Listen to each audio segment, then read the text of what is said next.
Good morning student. कक्षा 9th विषय हिंदी में हम चपला देवी द्वारा रचित पाठ नाना साहब की पुत्री देवी मैना को भस्म कर दिया गया पढ़ रहे थे। अब तक जहाँ तक हमने पाठ को पढ़ा, मुझे आशा है कि आपने पढ़ा होगा अच्छे से और आपको ये स्टोरी अच्छी भी लगी होगी।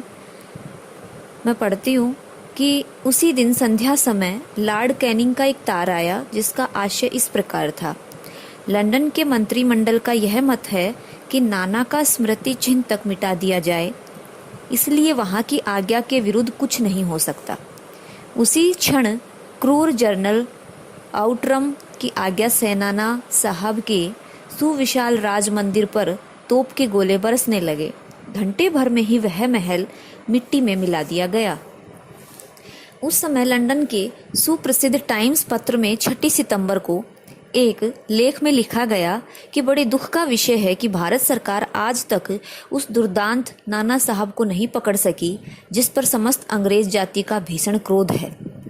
जब तक हम लोगों के शरीर में रक्त रहेगा तब तक कानपुर में अंग्रेजों के हत्याकांड का बदला लेना हम नहीं भूल सकेंगे।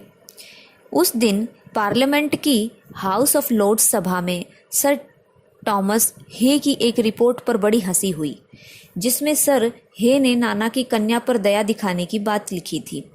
हे के लिए निश्चय ही यह कलंक की बात है, जिस नाना ने अंग्रेज नर नारियों का संहार किया हो उसकी कन्या के लिए क्षमा। अपना सारा जीवन युद्ध में बिताकर अंत में वृद्धावस्था में सर टाइम्स हे एक मामूली महाराष्ट्र बालिका के सौंदर्य पर मोहित होकर अपना कर्तव्य ही भूल गए। इस प्रकार के कलंक उन पे लग रहे थे। हमारे मत से नाना के पुत्र, कन्या तथा अन्य कोई भी संबंधी जहाँ कहीं मिले उसे मार डालो। ये कौन चाहते थे? ये अंग्रेज लोग चाहते थे। नाना की जिस कन्या से हे का प्रेम लाभ हुआ उसको उन्हीं के सामने फांसी पर लटका देना चाहिए। ये सारी इस तरह की प्रकार की बातें अंग्रेज चाहते थे, लेकिन जो हे थे वो उस कन्या को बचाना चाहते थे। सन 57 के सितंबर मास में अर्धरात्रि के समय चांदनी में एक बालिका स्वच्छ उज्जवल वस्त्र पहने हुए नाना साहब के भगना वशिष्ठ प्रसाद के जो जल गया था, जो महल, प्रसाद माने जो महल, भग्न वशिष्ठ जो पूर्ण रूप से जला दिया गया था, नष्ट कर दिया गया था, ढेर पर बैठी रो रही थी। पास ही जनरल आउटरम की सेना भी ठहरी थी। कुछ सैनिक रात्रि के समय रोने की आवाज़ सुनकर वहां गए। बालिका केवल रो रही थी, सैनिकों के प्रश्न का कोई उत्तर नहीं देती थी।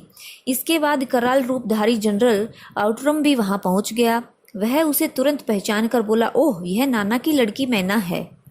पर यह बालिका किसी और न देखती थी और न अपने चारों ओर सैनिकों को देखकर जरा भी डरी।